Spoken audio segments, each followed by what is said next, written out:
Your kid is throwing a tantrum and you don't know why? Most of the time it's dumb reasons like playing with the wrong toys or the sippy cup is the wrong color. But the one big mistake we always make is reacting to it. So how do we deal with it? Well, Koreans have a method dating back to ancient times and it still works like a charm. Let's take a look. We've all been there. Not just as parents watching it happen, but as the kid doing it. None of us really know why we did it either. Something in our tiny little brains just decided that this was the hill we were going to die on. The sippy cup hill, the sandwich-shaped hill. Whatever hill it was, we planted our flag and screamed until someone figured it out. But here's what's interesting. While Western parenting culture has largely defaulted to a mix of negotiating, redirecting, and the occasional exasperated "because I said so," Korean culture has been sitting on something genuinely remarkable for over 2,000 years. A concept so deeply woven into their social fabric that it doesn't just apply to parenting, it applies to how people relate to each other on a fundamental human level. It's called jung, and before you scroll past that, hear this out, because it's actually worth understanding. Jung, rooted in the Chinese character qing, meaning emotion or feeling, is one of those ideas that doesn't translate clearly into English, which is honestly part of what makes it so interesting. The closest approximation is something like deep emotional attachment, but even that falls short. Scholars have noted that jung is not entirely definable even in the Korean language. It's amorphous. It shifts depending on context.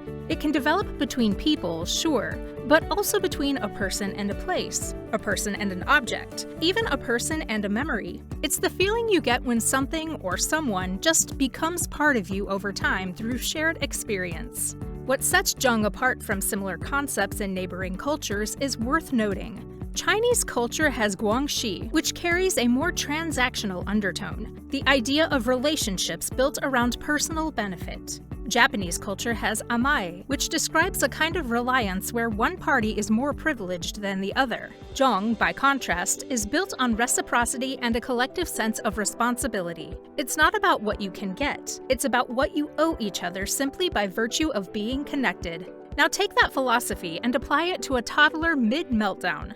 That's where things get genuinely fascinating. In Korean families, particularly in older, more traditional households, the response to a child's emotional outburst looks almost nothing like what most Western parents reach for instinctively. There's no immediate "calm down," no, it's not a big deal, no negotiation about why the cup color doesn't actually matter in the grand scheme of human existence. Instead, picture a Korean grandmother simply sitting down next to her crying grandchild. Quiet, present, just breathing, not trying to fix anything, just being there. It sounds almost too simple, right? But here's why it works, and it comes down to basic human neurology. When a child is in full tantrum mode, their brain's fear response is firing hard. The amygdala is running the show, and when a parent comes in loud, tense, or emotionally reactive, even with perfectly reasonable words, it reads as a threat. The fear center doubles down. The screaming gets worse. The situation escalates. What the child's nervous system actually needs in that moment isn't logic, it's safety. This is where the jung method, adapted in a practical 5-step framework, becomes something really worth paying attention to. The moment a tantrum starts brewing, the first move is to physically lower yourself. Take a breath, drop your shoulders, and get down to your child's eye level. Not to lecture them, not to open negotiations, just to signal through body language alone that you are not a threat. That 10-second shift in posture does something immediate to the dynamic. The child's nervous system begins to register that the big person in the room isn't panicking either.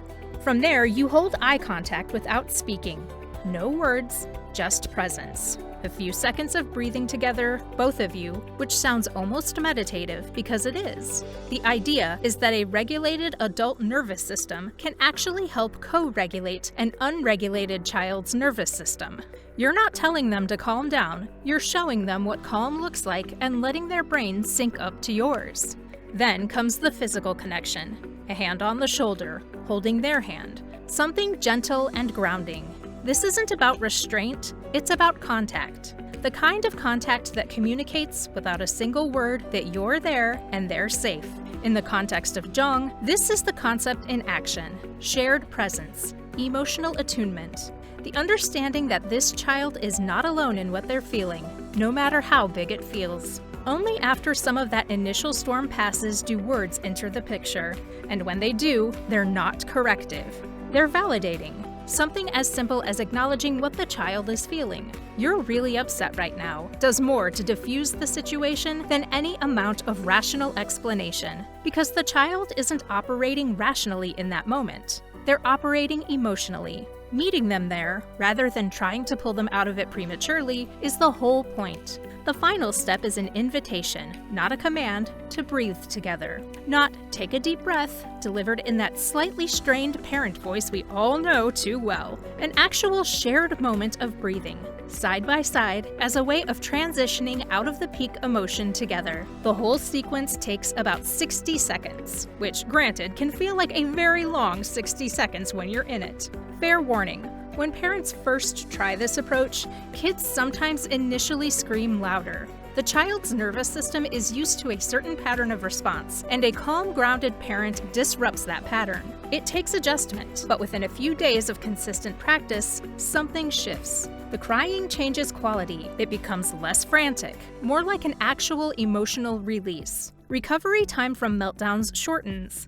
And perhaps most importantly, the child starts moving toward the parent during distress rather than pushing them away. That last part is worth sitting with for a second. When a child learns that their biggest, most overwhelming feelings don't drive away the people they love, that's not just a tantrum management technique. That's the foundation of emotional security.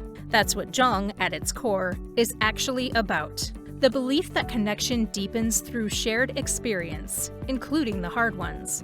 That being present with someone in their difficulty is itself a profound act. This method can help adults as well, and it's less complicated than you'd think. Start simple. Put time with the people you care about on the calendar, and actually protect it. A meal, a walk, a real conversation. Nothing digital replaces being in the same room with someone. Look for chances to help people around you, and do it without keeping score. Give someone a ride, drop off a meal, listen without jumping straight to advice. Just show up. Create experiences that bring people together. Host a dinner, learn something new alongside a friend, and participate in traditions that matter to the people you love. Shared memories are the glue. Step outside your existing circle every once in a while. Introduce yourself to a neighbor. Join a local group. Make newcomers feel like they actually belong somewhere. Here's the uncomfortable one. Be vulnerable. Share what you're actually thinking and feeling, even when it's a little terrifying. That's where the real connection lives. Polished, surface-level interactions don't build Jung. Honest ones do. And finally, just be present. Put the phone down. When someone's talking to you, actually listen. Ask how they're really doing. More often than not, that's all anyone really wants. 2,000 years of Korean cultural wisdom are quietly embedded in how a grandmother sits beside a crying child. And it turns out, there's a lot the rest of us could stand to learn from just sitting down and breathing for a minute. Not bad for something that started with the wrong toy truck.